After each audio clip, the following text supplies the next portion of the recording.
بدلون د پولیس رادیو سلسله واره ډرامه هر پنجشنبه د شپې 8 بجې.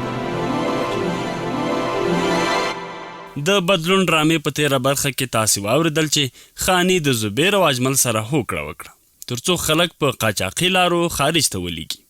بل طرف ته ملک د اسلم او قدوس ماما ترمنځ د تربګنۍ اورته پوکۍ ورکوي. اوس به واورو چې ملک زمان خانی سره کوم اړین کار لري.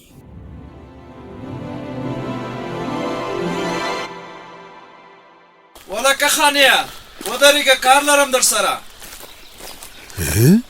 دا خو ملک دی چې بیا د څه شي غم په سر راخیستی. نه ودرېږم درته، تا له ما سره کوم په صداقت قدم ایښی چې زه لا درته ودرېږم. څه پوه شوې؟ ته صبر خو وکړه د خدای نیکبخته، څومره لا تک کلانکاره یې. ښه دا دی ودرېدم، لږ زر کوه چې کار لرم. څه پوه شوې؟ یاره څومره ته لا کبرجن یې، د کلي ملک در پسې غږونه کوي او ته ورته ودرېږې هم نه. ما ته د کلي ملک معلوم دی چې څومره چلباز او واده ماتونکی دی. څه پوه شوې؟ واه وای ښه مه کوه، بند نشته. ولې هیر دې شو؟ ستا مې ضمانت کړی ضمانت. دا چې اوس پتا د چا ښه نه معلومیږي هغه بیله خبره ده. خو تا هم رانه کار اخیستی او بیا دې پیسې له یو 500 راکړی. څه پوه شوې؟ ښه ځه اوس دا زړې خبرې پرېږده، یو نوی کار دی او راته به یې کوي. د سره یې درته نه کوم. تا ته ما هغه ورځ ونه ویل چې خدای به دې بیا راته محتاج کړي، خو تا نه منله. دغه د هغه ورځ. څه پوه شوې؟ ګوره دې ځل چې کومه واده در سره کوم هغه پوره کوم، خو دا کار ډېر اړین دی چې ویې کړې راته. ما ته معلومه ده چې بیا دې د چا د خونې ورانولو پسې راخیستې ده. څه پوه شوې؟ ووایه چې څه کار دی؟ خونې ورانولو پسې مې نه ده راخیستې، پوله ورانول دي. پوله دې ځل ته داسې وکړه چې د اسلم او قدوس ماما ترمنځ هغه پوله ورانه کړه، بله پوله د قدوس ماما په ځمکه کې جوړه کړه. توبه خدایه توبه، ملکانو د خلکو ترمنځ روغه راولي، زمونږ ملک د تر زامن په جنګ اچوي. څه پوه شوې؟ ته هغه خبرې پسې مه ګرځه، دا ستا له مغزو پورته خبرې دي او په دې مونږ غوندې ملکان پوهېږي. ملکان سمه ده نو، پوله خو به د قدوس ماما په پټي کې جوړه کم، خو که ستا دا فکري چې دا کار به هم درته په 500 وکم نو دا خوب دې اوبو ته ووایه. څه پوه شوې؟ سمې پیسې که راکړې نو ښه ده، که نه نو په مخه دې ښه. ما کله ویلي چې پیسې نه در کوم، پیسې در کوم او ښې ډېرې در کوم، خو ته د شپې وخت کې ورشه او دا نوې پوله جوړه که. داسې نو کله در سره منم. ما ته خپلې پیسې اول راکه بیا درته کار کوم. څه پوه شوې؟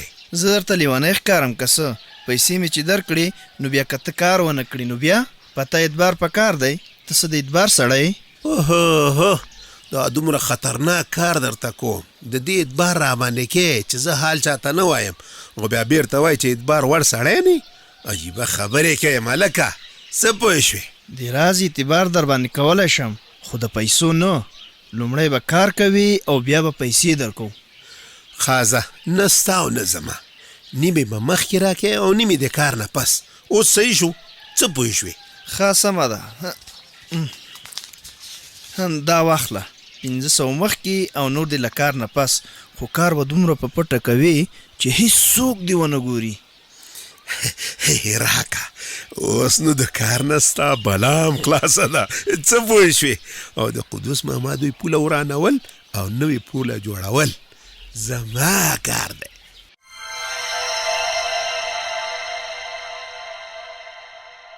د دنیا پیټي دې را پڼ کړه سرګردانه دې کړم، اله لاندې دنیا ستړی ستومانه دې کړم، اله لاندې دنیا ستړی ستومانه دې کړم.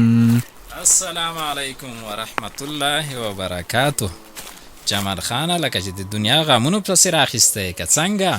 وعلیکم السلام. ستړی مشې قمندان صاحب، ولا غمونه دومره ډیر دي، د کار غم، د کور غم، د دکان غم، او یوازې دکان دومره ډیر غمونه لري چې سړی د زړه نه خلاصوي. ژوند وایي هم دیتا چې غم نه وي د خوشحالۍ په ارزښت سړی نه پوهیږي. دا غم دی چې خوشحالي موږ ته راپېژني. دا خو دا قمندان صاحب، رښتیا قمندان صاحب له ما نه هیر شو. راځه همدلته زما په چوکۍ کښېنه. نه، زه دلته په دابوجۍ کښېنم. څوکۍ ستا لپاره ده. ولې نه ویل قمندان صاحب چې څنګه مو راپېښه وکړه؟ خیرات خو و؟ داسې کار دی جمال خانه چې د پولیسو په دنده کې قراره ورځ نه وي. هرومرو به په یو کار نه یو کار پسې منډې وهې. دا خو ده، او زه خو بیا 2 دندې مخته وړم، د دوکان او د پولیسو دنده. زه خو د دې لپاره راغلم چې له ستا نه احوال واخلم چې هغه د نشهیي توکو خرڅونکي معلوم شول او که نه.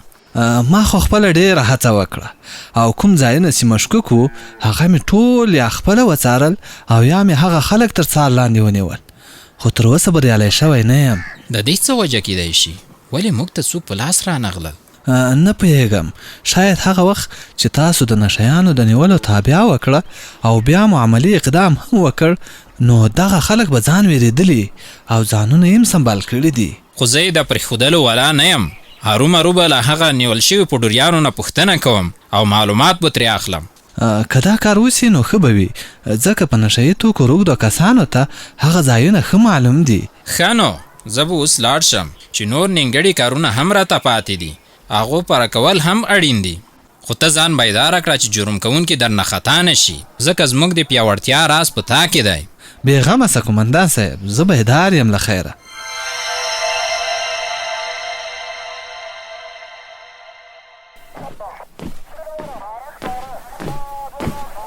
السلام علیکم. وعلیکم سلام. ګلدینه ستړی مشه؟ خیر اوسې مجیده، څنګه یې؟ ستړی شوی خو به نه یې؟ نه، اوس هم چست او خدمت ته آماده یم. د پیري وخت یې پوره شوی دی، ته کولی شي وسله ماته راوسپارې او خپله لاړ شي آرام وکړي، ځکه شیفت بدل شو. سمه ده، په سترګو دا واخله مخابره او دا واخله وسله او دا دې هم دوربین. زه به لاړ شم او لباس به بدل کړم. ستړی شوی یم، لږ آرام به وکړم. رښتیا مجیده، یو پوښتنه مې درڅخه کوله. د څه شي پوښتنه؟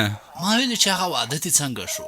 ستا خو د کوژدنې ډېر وخت وشو. نو د دندې په پیسو خو یې لا کور وساتو، واده خو په دې پیسو نه کیږي. دومره رواجونه دي چې د سړي د سر نه سپږې تښتوي. خو په دې کې رواجونه ملامت دي، دنده نه. باید دا خلک نکاح اسانه کړي، ځکه په لکونو افغانۍ ولور به څوک ورته پوره کوي. همدغه خبر ده چې واده مې د ځان سره مخ دی، که نه نو ما به وخت د واده کړی و. ښه نو اراده دې څه ده؟ څه به کوې د واده لپاره؟ زما خو اراده ده چې واده وکړم. واده خو به کوې، خو چې څنګه به یې کوې دا پوښتنه مې کوله. همداسې خو نه کېږي، مجبوره یې هغه یوه ټوټه ځمکه ورته خرڅه کړو. بې له دې خو څه ووایم که وشي. دا هم یوه لاره ده، خو که پلار دې در سره ومني، په هغه خپله ځمکه دومره ګرانه ده چې څه ووایم چې ستا د واده لپاره به یې خرڅه کړي. چې نه یې خرڅوي نو څه به کوي؟ کوم حرام کار خو هم نشم کولی. هم به مې خدای ته غاړې بندې وي او هم به وجدان ته ملامت یم. ځه خدای به خیر کړي. ښه ورځه چې ناوخته کېږي در باندې. یاره ګلدینه خراب دې کړو، هر څه رانه هیر و، خو اوس داسې شو لکه په زخمونه چې راته مالګه وشیندې. اوس همداسې نه کینم، هرومرو به د واده لپاره یو څه کوم.